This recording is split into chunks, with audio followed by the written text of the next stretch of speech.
What's up, YouTube? Welcome back to my channel. This is Danelle Trains, where we talk all things health and fitness. And today is another check-in day. And I got some good news for you because I got some really good results from this past week. It was surprising to me, and I'll let you know why. Just stay tuned in.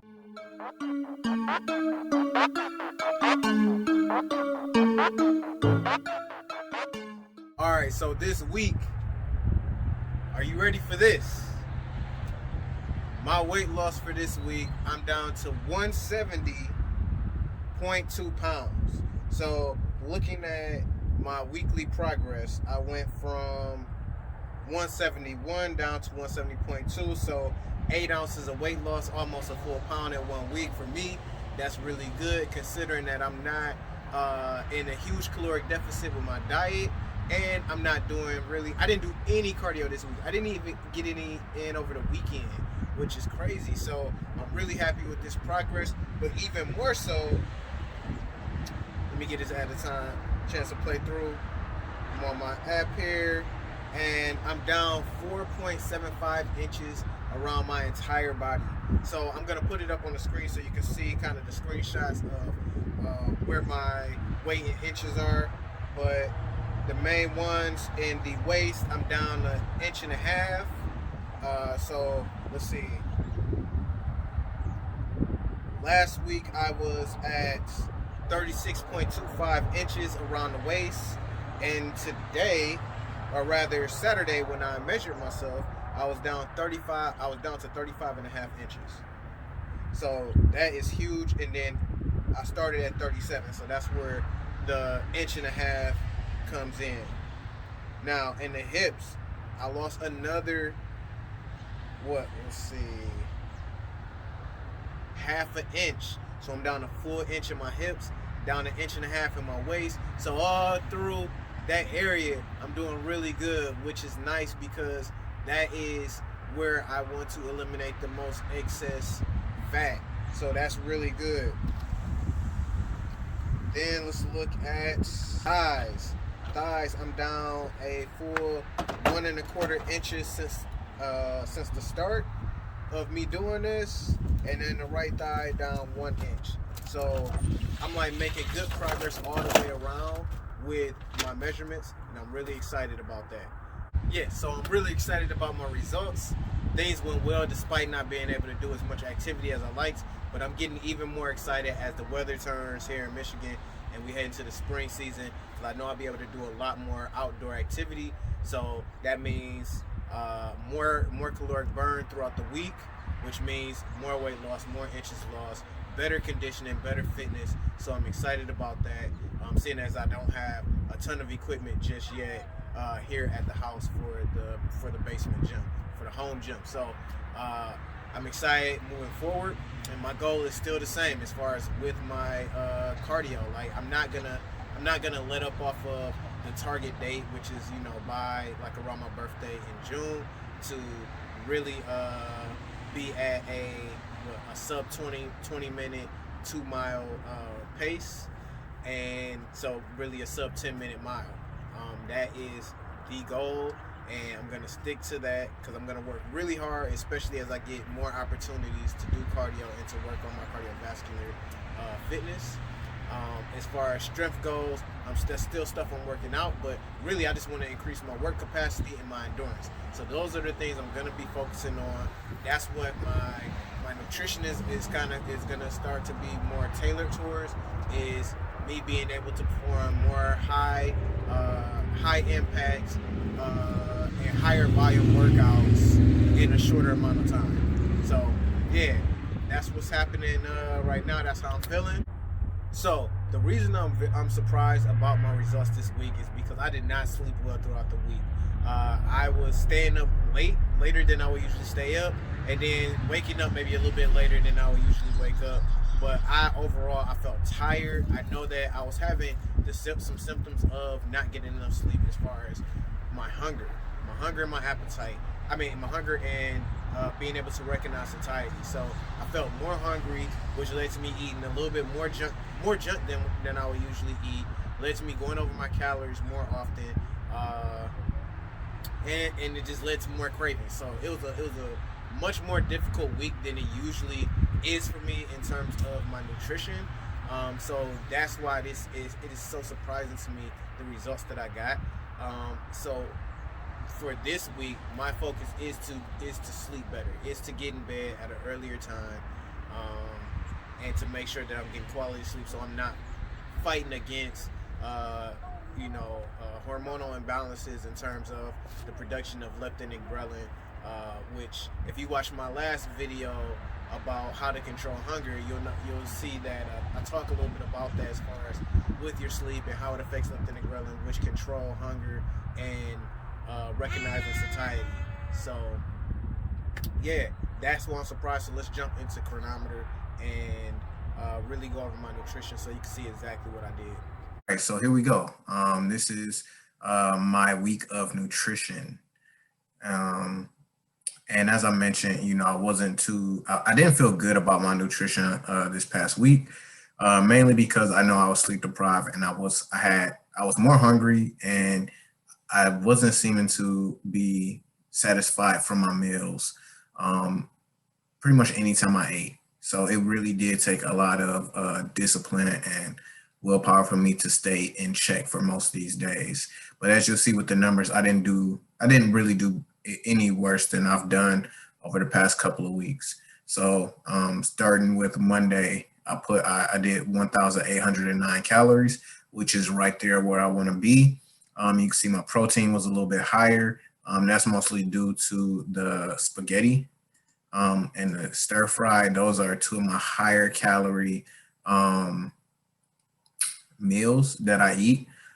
So I was really excited about having a higher protein intake with including those two in my week. The spaghetti was actually left over from the previous week.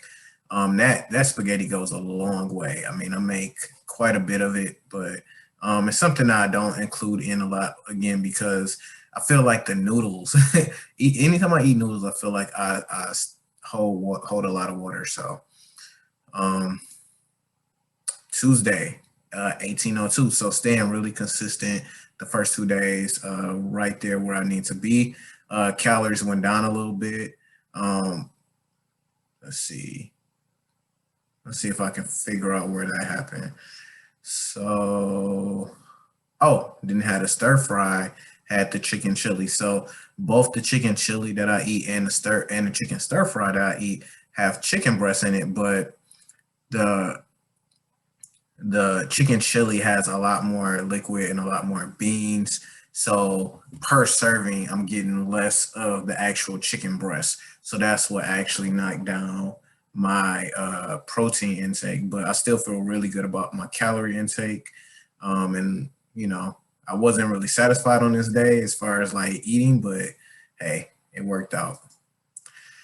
Okay, on Wednesday, 1798, so a little bit below that marker for me. And this is where the ground turkey lentil mix and tacos. So taco shell. So this is a different meal that definitely stretches, but not nearly as much protein as you can see. Only ended up at 72.9, sorry. And this is just obviously with ground turkey and lentils, which are both very protein rich, but on the whole, chicken breast is really just always going to be the best as far as like the amount of protein you get per gram, pretty much. All right, on Thursday, 1691. So I honestly don't know how this happened. Because on these days I really was like super hungry. I felt like I was like constantly thinking about food and eating more like these tortilla chips. I was snacking on that. And maybe I don't know. And this is maybe some discipline here, just not letting it go any further than snacking on a serving of the tortilla chips that we had here at the house. Obviously, I think really I can add in more here because I definitely snacked on some of my son's food, and I remember giving him some of the ground turkey and lentil mix with some tortilla chips. So I probably ate more than this serving. So I'm probably closer to the 1800 mark. So yeah, I got to stop snacking because that's hard to track. And sometimes I just forget about it. But, I think I definitely came in higher here on this day.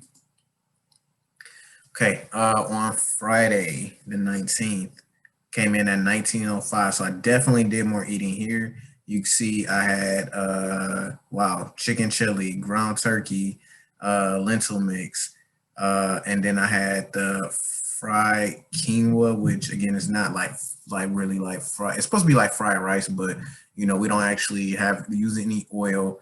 And then adding in the garlic spread dip is really what did it because that's 150 calories just for 30 grams of that. I mean, it goes pretty far, but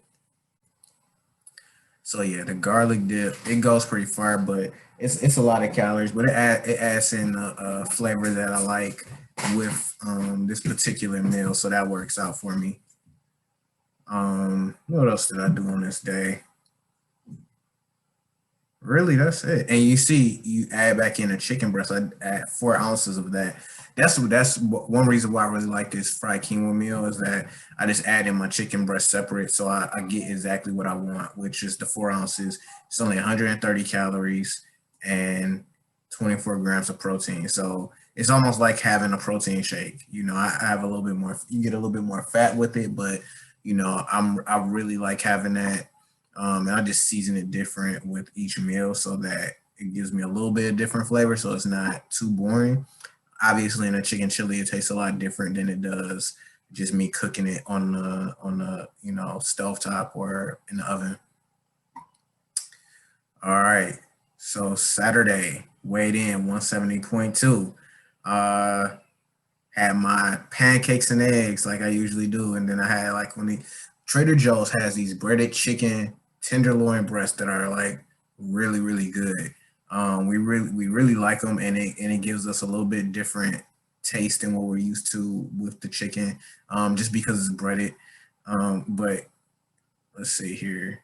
You see, I mean, this is really like one or two. This was two of the strips, and it came in at 91 calories. So it's not something I want to eat a ton of, but it definitely helped out. It was pretty good.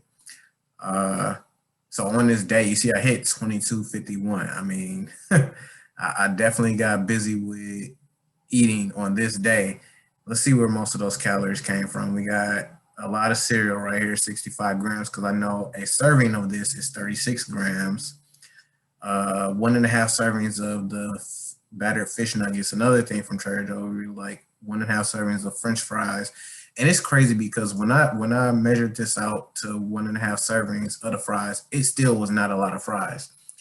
Now, granted, these are thicker than like your typical like shoestring or regular cut fries, but still, it was not a lot of fries.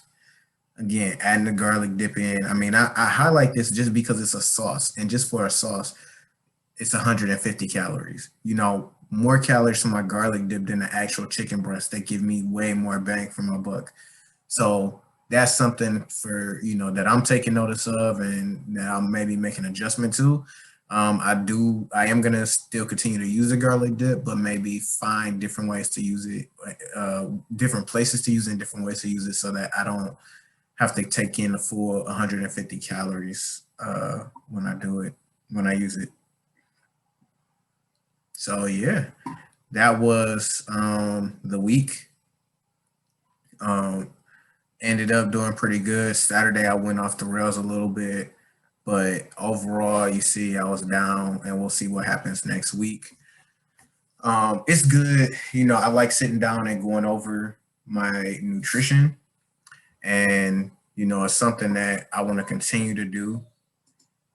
It's something that I think that you should do as well if you're on this journey to losing weight, getting in better shape. Look at what you did nutrition wise, see where your calories ended up, how your body responded at the end of the week, or however often you're measuring your progress. For me, that's weekly, And it makes a big difference me being able to look back on what I did and then see what the results that I got were, and then make adjustments moving forward. And that's how you continue to get progress. You continue to make adjustments, you continue to try and get better with certain aspects of your habits and what you're doing and your process. So yeah, that's what I got for you today. I hope you enjoyed it. I'm gonna end the video here. So comment below if this helps you out in any way. Like, subscribe, turn on the post notifications so you can see when I post my next video, and I will catch you on the next one.